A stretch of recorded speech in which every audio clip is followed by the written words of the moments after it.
Hello friend, welcome to our Gyan channel. आज हम देखेंगे राजस्थान जुडिशरी का 2021 का पेपर। ये मैंने 3 पार्ट्स में वीडियो बनाई है, तो आप पार्ट 1, पार्ट 2 और पार्ट 3 देख लेना। पहला क्वेश्चन है, under the provision of specific relief act 1963 when a part of a contract was taken by itself can and ought to be specifically performed stands on separate and independent footing from another part of the same contract which cannot or ought not to be specifically performed, then first option है the court may direct the specific performance of the former part. Second option is it will be discretion of the court to direct or not to direct the specific performance of the former part. Third option is court may direct the specific performance of former part. Fourth option is none of the above option. तो हमारा सही answer है third, the court may direct specific performance of former part. Second question है, under the Transfer of Property Act 1882 attach to earth does not mean. First option है trees, second shrubs, third growing crops, fourth walls और building. तो सही answer है third, growing crops जो है वो attach to the earth नहीं consider की जाती हैं। थर्ड क्वेश्चन है, under the Indian Contract Act 1872 a contract to perform the promise or discharge the liability of a third person in case of his default.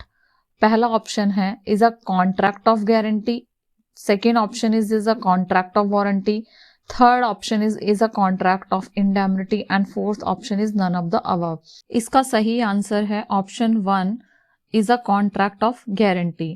Fourth question है, which of the following statement with reference to section 3 of Indian Evidence Act 1872 is not correct? A map or plan is a document. An inscription on a metal plate is a document.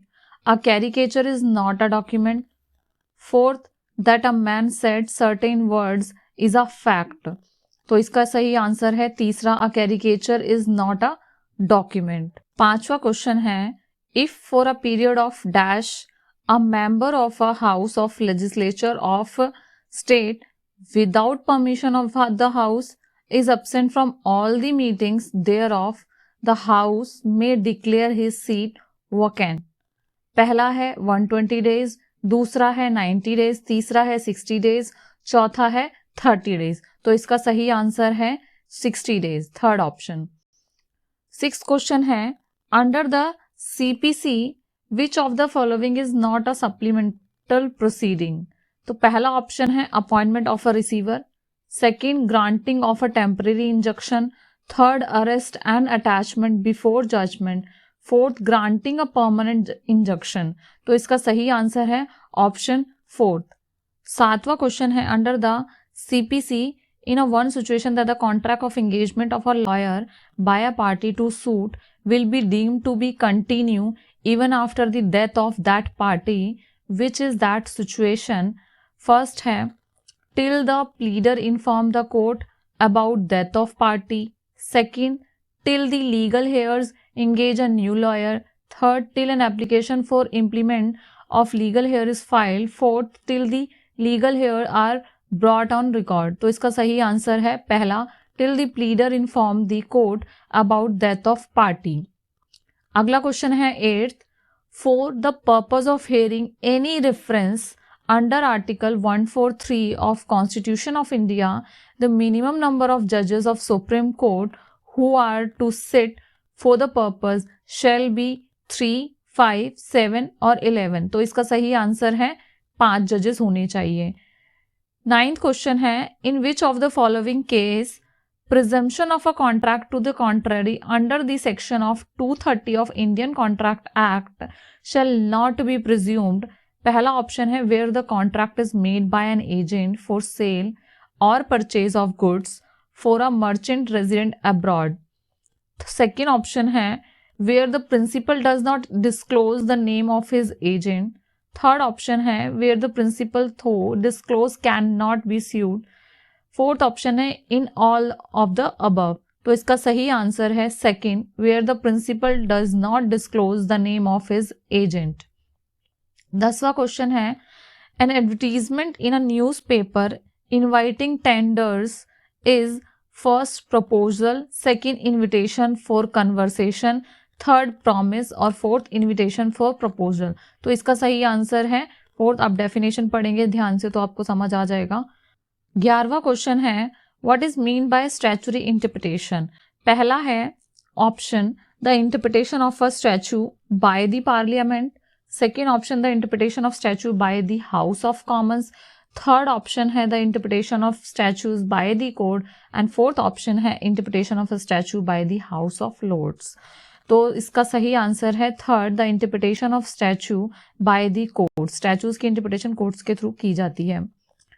12वां question है under the specific relief act 1963 any person having the possession or control of a particular article of movable property of which he is not the owner may not be compelled specifically to deliver it to a person entitled to its immediate possession in which of the following cases। तो पहला option है when the things claimed is not held by the defendant as the agent or trustee of the plaintiff। second option है when compensation in money would not afford the plaintiff adequate relief for the loss of the thing claimed। third option है when it would be extremely difficult to ascertain the actual damage caused by its loss। fourth option है when the possession of thing claimed has been wrongfully transferred from the plaintiff। तो इसका सही answer है पहला when the things claimed is not held by the defendant as the agent or trustee of the plaintiff। अगला question है 13 under the provisions of Rajasthan Rent Control Act 2001 which of the following is not a requisite regarding inspection of a rented premises। पहला option है a prior intimation of at least 7 days shall be given to the tenant। second option है the premises shall be inspected in daytime। third option है such inspection shall not be carried out more than once in 3 months। fourth option है such inspection shall be carried out only in presence of tenant। तो इसका सही answer है fourth, such inspection shall be carried out only in presence of tenant। 14th question है any suit filed under the provision of specific relief act 1963 shall be disposed of by the court within a period of dash from the date of service of summons to the defendant। पहला option है 6 month, दूसरा 9 month, तीसरा 12 महीने, चौथा 24 महीने। इसका सही answer है ऑप्शन 3 12 मंथ्स। 15वां क्वेश्चन है to enforce a right of preemption period of limitation is पहला 12 ईयर्स, 3 ईयर्स, 2 ईयर्स, 1 ईयर। तो इसका सही आंसर है 1 ईयर।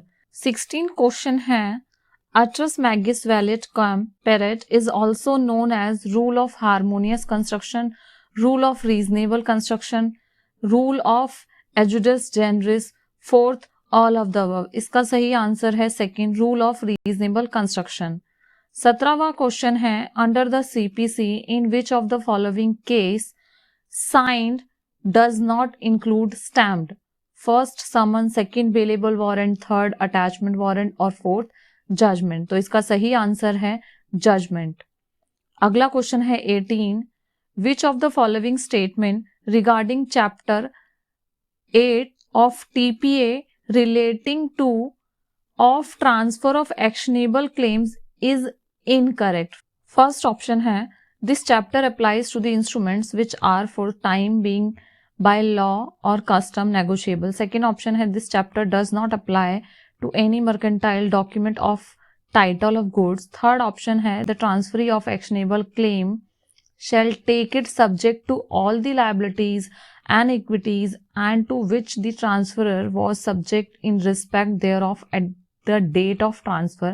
fourth option है every notice of transfer of an actionable claim shall be in writing। इसका सही answer है पहला this chapter applies to instruments which are for the time being by law or custom negotiable. अगला question है 19 the writ jurisdiction of High Court is wider than writ jurisdiction of Supreme Court, examine the current answer. पहला है yes, article 226 can be invoked to establish fundamental rights and any other right. Second option है no, article 32 is wider. Third option है both jurisdiction are identical. Fourth option है none of the above. तो इसका सही answer है पहला yes, writ जुडिक्शन जो है हाई कोर्ट की वाइडर होती है सुप्रीम कोर्ट की रिट जुडिक्शन में, इसलिए 226 आर्टिकल एप्लीकेबल होगा। अगला क्वेश्चन है 20, under the section 15 of limitation act exclusion of time is not applicable to suits, appeals, application for execution of a decree, fourth all of the above। इसका सही answer है second. इसके लिए आप definition पढ़ लेना, सेक्शन 15 पढ़ लेना। 21वां क्वेश्चन है according to dash of interpretation the meaning of a word is to be judged by the company it keeps. First option है mischief rule, second golden rule, third noscitur और sociis, fourth primary rule. इसका सही answer है तीसरा नॉसिचर sausage. अगला question है 22वां, under the Rajasthan Rent Control Act 2001 an application made under section 23 shall be dispose of by rent authority within dash from the date of presentation of the application. 120 दिन, 90 दिन, 60 दिन, 30 दिन। इसका सही आंसर है 60 दिन। अगला क्वेश्चन है 23वां, under the CPC which of the following statement is not correct. First है decree includes the rejection of plaint. Second, decree includes the determination of any question under section 144। Third option है decree does not include any order of dismissal for default. Third option है decree includes any adjudication from which an appeal lies as an appeal from an order. तो इसका सही answer है option 4। 24वां question है the repealment of the Rajasthan premises control of rent and eviction act 1950 by section 32 subsection 1 of Rajasthan Rent Control Act 2001 affected which of the following. पहला है to anything duly done or suffered under the act. Second है to any right acquired under the act. Third है to any fine incurred under the provision of the act. Fourth है none of the above option. तो इसका सही answer है fourth, none of the above option. अगला question है 25वां, on application under section 22E of Rajasthan Control Act 2001 court fee shall be payable 50 रुपये, 100 रुपये, 250 रुपये और एड वलरम। तो इसका सही आंसर है सेकंड, 100 रुपीज पे करने होते हैं। 26वां क्वेश्चन है which of the following statement with reference to Indian Evidence Act 1872 is not correct. पहला ऑप्शन है the contents of document may be proved either by primary or by secondary evidence. Second option है primary evidence means the document itself produced for inspection of the court. Third है the counterparts of document as against the party who may execute them comes under the secondary evidence। Fourth option है oral evidence must be direct। तो इसका सही answer है third, counterparts of document as against the party who execute them once under the secondary evidence। अगला question है 27वां, under which section it is provided that in all civil proceedings the husband or wife of any party to the suit shall be the competent witness। Section 120 of Indian Evidence Act 121, 122 और 126। इसका सही answer है section 120। अगला question है 28वां, pending proceedings in a representative suit the court is settle between the plaintiff and defendants. They jointly file an application to record settlement which are allowed. Suit was decreed in terms of the settlement. Is there any procedural irregularities? पहला है no, second है yes, court ought to have conducted an inquiry about genuineness of the settlement. Third है no, court could have granted leave to settle being a representative suit. Fourth option है yes, court can not permission without following due procedure being a representative suit. तो इसका सही answer है fourth. अगला question है which of the following statement regarding gift under the TPA is correct. पहला, gift is a transfer of certain future movable immovable property made voluntarily and without consideration. Second है transfer is known as donee and transferee is known as donor in gift. Third है if the donee dies before the acceptance the gift is void. Fourth option है none of the above. तो third answer है सही, if the donee dies before the acceptance the gift is void. अगला question है under the Constitution of India provisions to disqualification on ground of defection is made. पहला option है 9 schedule, second 10 schedule, third 11 schedule, fourth 12 schedule. इसका सही answer है 10 schedule. अगला question है section 87 of Indian Evidence Act provides, first option है presumption as to certified copies of foreign judicial records, presumption as to books, maps and charts. Third option is presumption as to telegraphic messages. Fourth option presumption as to due execution etc of documents not produced। तो इसका सही answer है 87 का presumption as to books, maps and chart। अगला question है which of the following is not defined under section 2 of limitation act। पहला bill of exchange, दूसरा bond, तीसरा चेक, चौथा प्रोमिसरी नोट। तो इसका सही आंसर है चेक। चेक जो है वो नहीं डिफाइन किया हुआ है सेक्शन 2 लिमिटेशन के। अगला क्वेश्चन है under the Indian Contract Act 1872 requisite for a valid rectification is, पहला है knowledge of correct facts of the case, दूसरा है interest of person rectifying in case, third है right of a person rectifying in case, fourth है liability of a person rectifying in case. तो इसका सही answer है knowledge of correct facts of the case, पहला। अगला क्वेश्चन है under the limitation act 1963 which of the following is not correct definition. पहला, tort means a civil wrong which is exclusively the breach of contract और breach of a trust. Second है suit does not include an appeal और an application. Third है foreign countries means any country other than India. Fourth है none of the above. तो इसका सही answer है पहला, जो उसकी करेक्ट डेफिनेशन नहीं है।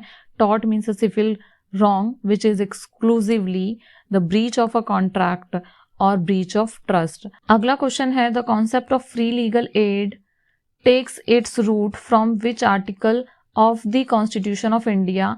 Article 30, 39, 38, 39A। इसका सही आंसर है आर्टिकल 39A। अगर कोई क्वेश्चन गलत है तो आप हमें कमेंट सेक्शन में बता सकते हैं। अगर आप किसी और टॉपिक पे वीडियो चाहते हैं तो वो भी हमें बता सकते हैं। पार्ट बी और पार्ट सी भी मैंने अलग से एक वीडियो में आपको बेल आइकन में ऊपर दिख जाएगा। अगर ये वीडियो आपको हेल्पफुल लगी तो उसे शेयर, लाइक, सब्सक्राइब जरूर करें। चलिए मिलते हैं नेक्स्ट वीडियो में।